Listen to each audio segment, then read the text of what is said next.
Hello everyone. For today's video, I thought I would talk a little bit more about graphics design, and specifically about one of the problems that graphics designers often face, and that is the fact that color is very subjective. If I say the term that something is light blue, my shade of light blue may be quite a bit different than what you're thinking of when I say light blue. So this causes a problem when the designer has a certain color in mind and he sends a file off to the printer to be printed, and there are literally thousands of different possibilities for merely the term light blue. Not to mention all of the other things like skin tones and the color of grass and trees, and the possibilities are endless. So to solve that problem, graphics designers and printers have this tool here inside of this case, and I will show it to you and talk about how we use it.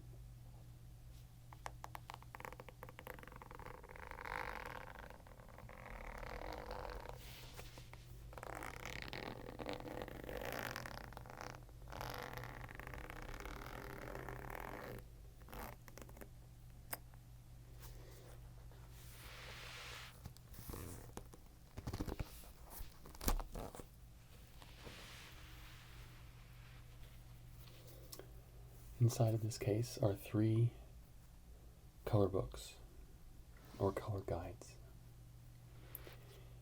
and they provide a standard by which graphics designers can communicate with each other and also can communicate with a printer. So let me pull these out and we'll go through them, and I'll talk about how we use them.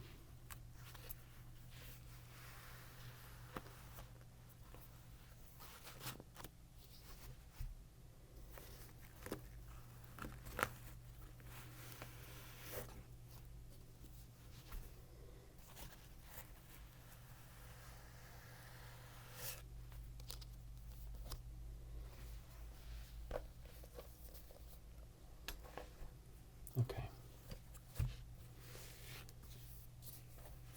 So these are made by a company called Pantone, and they started this many, many years ago, back before there were even computers involved in graphics design.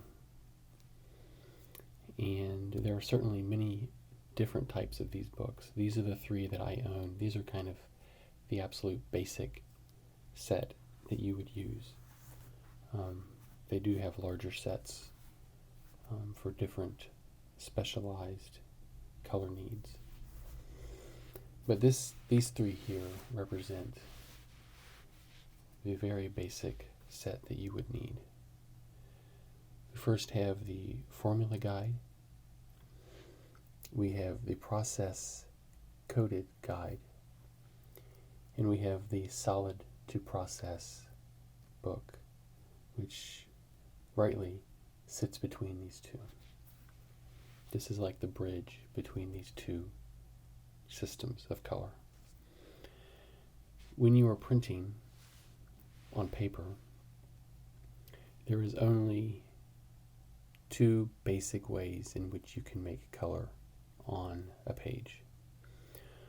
One is to mix a series of colored dots that are laid down on the page in an order, and the order in which they are laid down is cyan, magenta, yellow, and black. And so we see here on this, each one of these colors has a formula for mixing the cyan, the magenta, the yellow, and the black. CMYK. So this is one way in which you mix colors, and you can get a wide selection of colors depending on the formula that you use when you're mixing those colors. but the mixing of the colors happens on the paper. The other way to do it is to mix the colors before you print them on the paper. And so that's what this book is useful for. And this is how Pantone got their start. They came up with this system of many, many, many different paints that can be mixed together to make a wide variety of solid colors. And each color is given a number, and that is known as their Pantone number. So, for instance, this light purple lilac color is Pantone 270.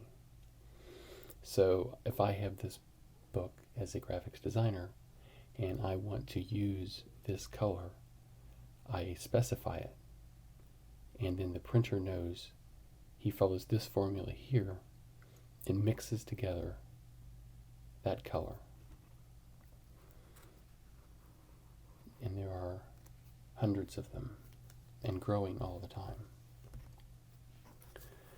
So the advantage of this is you can get very, very precise colors in pretty much any hue that you would desire.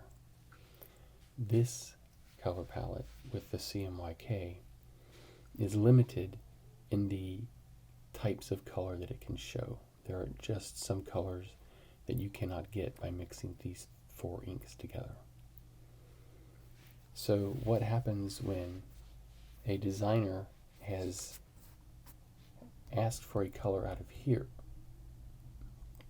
but it has to be printed in, say, a newspaper or some other process that uses a 4-color printing? Well, that is where we use this color book. And it provides a basic translation between the Pantone color on this side and the 4-color equivalent on this side.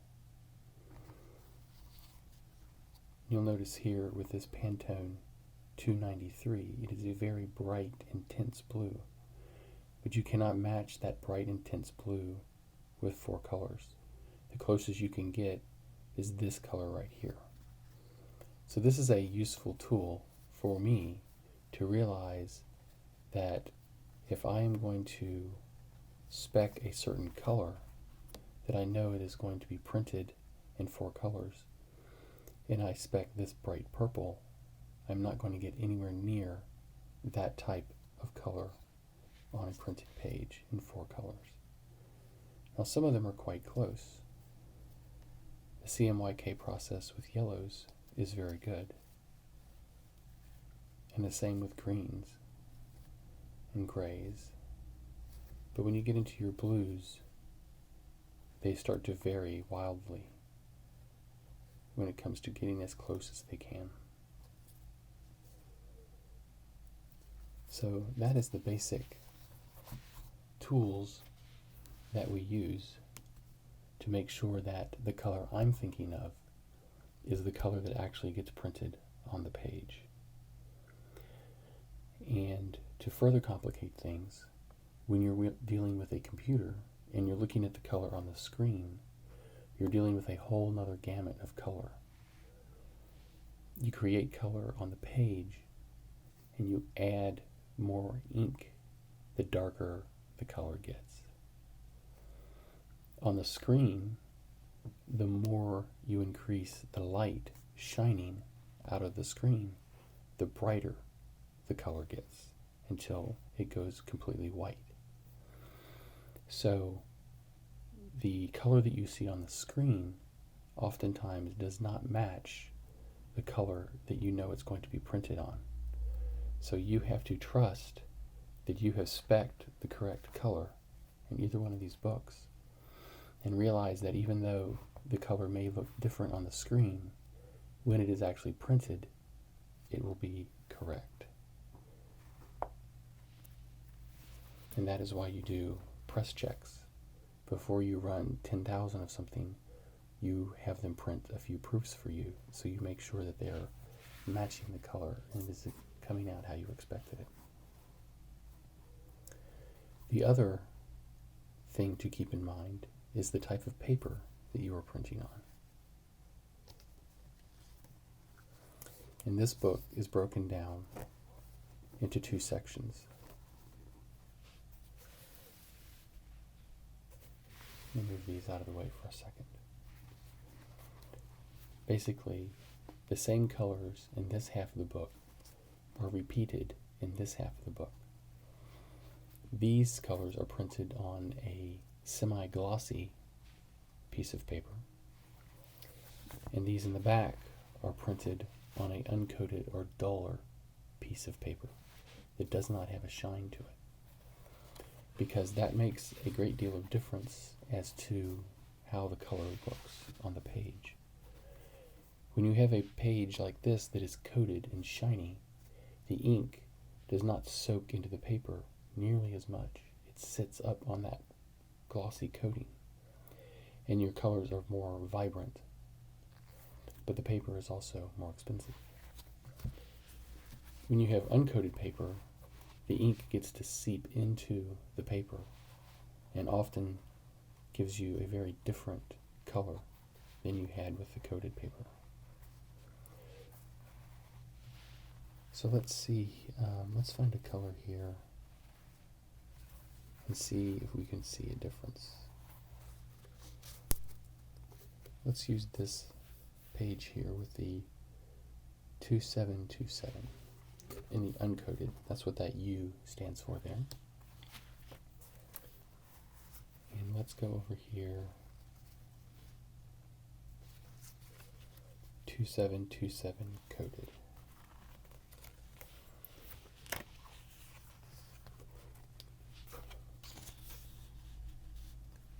And I don't know if it will show up on the screen or not in the video, but there is a slight difference in the way those two colors look. Let's try a red and see what that looks like.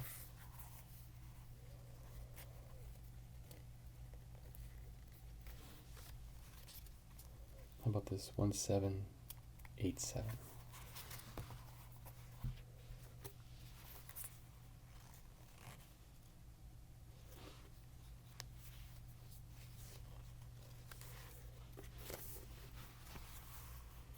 There we go.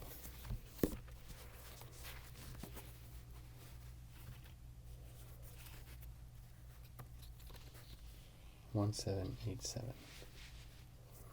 Again, it's the same color, just different papers that it's printed on. It makes a difference. So you have to make sure that you not only tell the printer the correct color to use, but that you anticipate what that color will look like when it is printed on a glossy piece of paper or a dull piece of paper. And this is all coated. It says process coated. These are all printed on a shiny stock. You could get a whole nother book that was printed on an uncoated stock as well. So the CMYK colors are the ones that I use the most, because most of the time that is going to be cheaper to print with CMYK, because the printer does not have to mix a custom color together. They already have their printer set up for CMYK, so you do not have to pay for them to clean their press, mix a new color, load it into the press, and print your job, and then have to clean the press afterwards. So even though the color palette is more limited, you will get a better result, and certainly a less expensive result, and a more predictable result, because printers deal with CMYK all day long and are very good at mixing and matching and hitting the exact color that you want. So this encompasses a lot of the main colors that you can create with CMYK. Usually this book jumps by increments, so there's a significant difference in the color or the shade. But obviously, in between this color and this color, there are multiple shades that you can hit if you spec them on the computer or something like that. So this is not all of the colors that can be created with CMYK, but this is certainly a very large sampling of all the different colors. Any additional colors would be slight variations on what is shown here. And in the back we have gray, dull colors, dark variations of gray. We have cool grays that have blue in them, and warm grays that have brown in them. We come up here through the brown colors, into the olives, then into the bright greens, slowly shifting towards the blues as we move through the green spectrum, getting into grass greens, and then into forest and hunter greens, and slowly into Kelly green until we get into some dark teals, and we get into some aqua, then some light blues, and some dusty blues, moving on into navies, and more true blue and sky blue, and then we start to move into dark purples, and deep purples, royal purples, as we head towards the red spectrum. We get into burgundies, and then into pinks,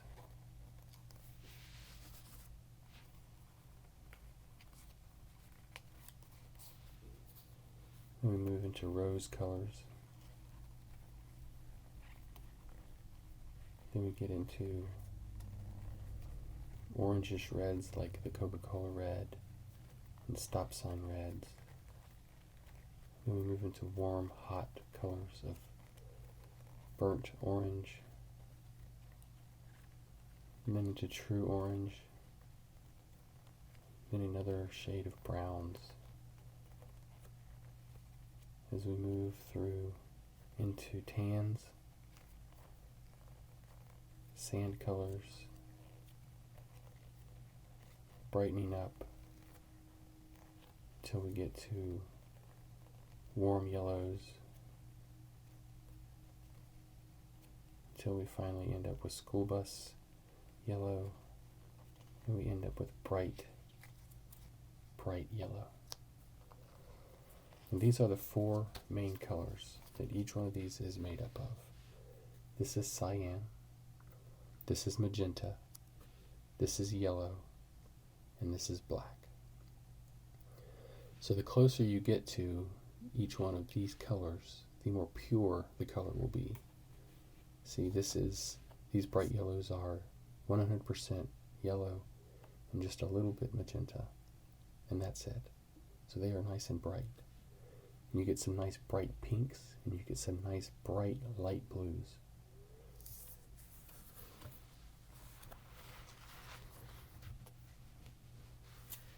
So that is the basic color spectrum that all graphics designers work with. And I know there are slightly different sets of colors in like Japan, but they all operate on the same basic principle.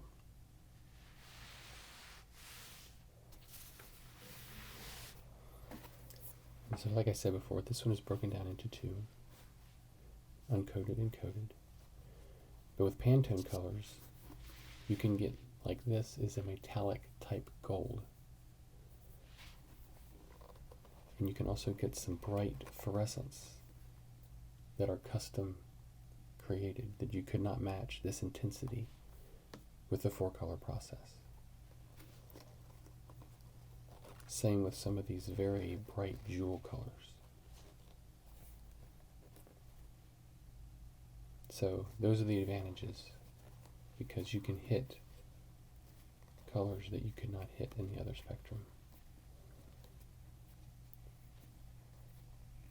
So you use it sparingly, or at least I do, because to try to pay for a job printed with these Pantone colors, the cost goes up quite a bit. And if you have a client that's willing to pay for it, that is fantastic. But for the most part, the reality is that most of your clients will not want to pay for it. So this is the old standard tried and true. I stick with this, and every so often I get to play in here as well, and that's kind of fun. So I hope you've enjoyed this. I hope you found it informative and relaxing. And please subscribe to my channel, and I will be making many more videos for you guys. So thank you for watching. Goodbye.